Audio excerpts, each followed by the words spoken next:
These episodes are brought to you by a massive fire-breathing dragon. Episode 2, Lew Moxon. So last episode was all about the bloke who shot Thomas and Martha Wayne. This episode is about the fella that hired him. I'm starting to feel like I'm playing detective here. So why would anyone want Thomas and Martha Wayne dead? They're like top level great people with accomplishments I'm not going to tell you about because they'll probably get their own episode at some point. While you're letting this planned murder boggle your mind, how about a Mr. Freeze pun? For no other reason than because they are great. Show some mercy. I'm afraid that my condition has left me cold to your pleas of mercy. No! It's just so good. I will never ever grow tired of that version of the character. Anyway, back on track. The feud runs deep.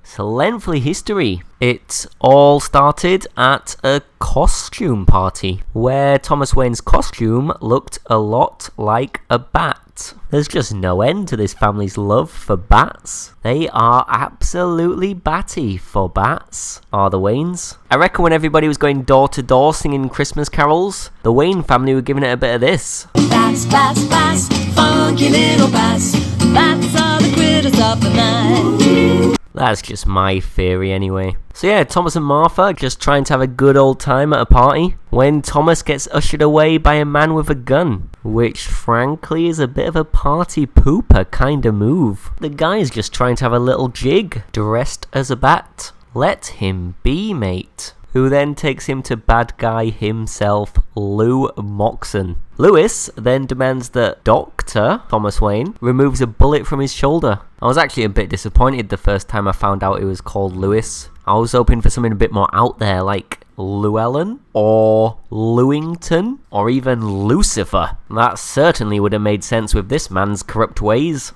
Am I right? So, Thomas did perform the surgery, but then he battered Lew and his goons. What a badass. It's almost like this guy could be Batman in an alternative life. Bruce died, and you lived. You're his father. You're Thomas Wayne. Something for another time, perhaps. Moxon is later arrested for armed robbery, stewing in prison for 10 years, and apparently the main man on his mind is old Thomas Wayne. And we all know what happens next.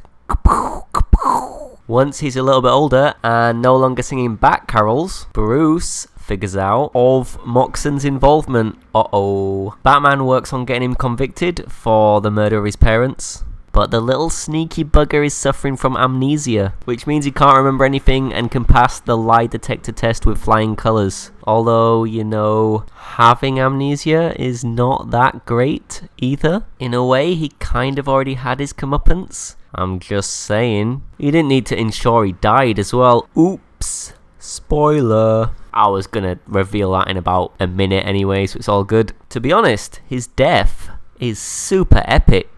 Probably the best thing about the character, apart from, you know, basically creating Batman. So Batman gets in detective mode and searches for Lew, only he wants to feel like his dad's there with him to get the job done. After all, this is the Lucifer dude that killed his old man. Therefore, he takes along his father's costume. You know, the one that looks like a bat that we referenced earlier that he likes to do a bit of dancing in. Problem being, he got a little bit roughed up in an earlier fight and had torn his clothes. Oh, Bruce. He was left with nothing to wear other than his father's party piece. On seeing the costume, Lew Moxon gets his memory back and craps his pants. He basically sees and hears this. Boo. Being confronted by Thomas Wayne's ghost, as he believes to be the case, he panics, turns around, runs into the street and gets hit by a truck. Boom, dead. Well, yeah. There is an alternative ending to his life, cause in Batman there's just always an alternative version. It's just the way it goes, where Philo Seiss murders him. But in that one, Lew Moxon doesn't see the mask of a bat, which he thinks is a ghost, or run into a truck. So I'm not even gonna bother. To conclude, hiring someone to kill Batman's parents was always gonna bite you in the arse. TD!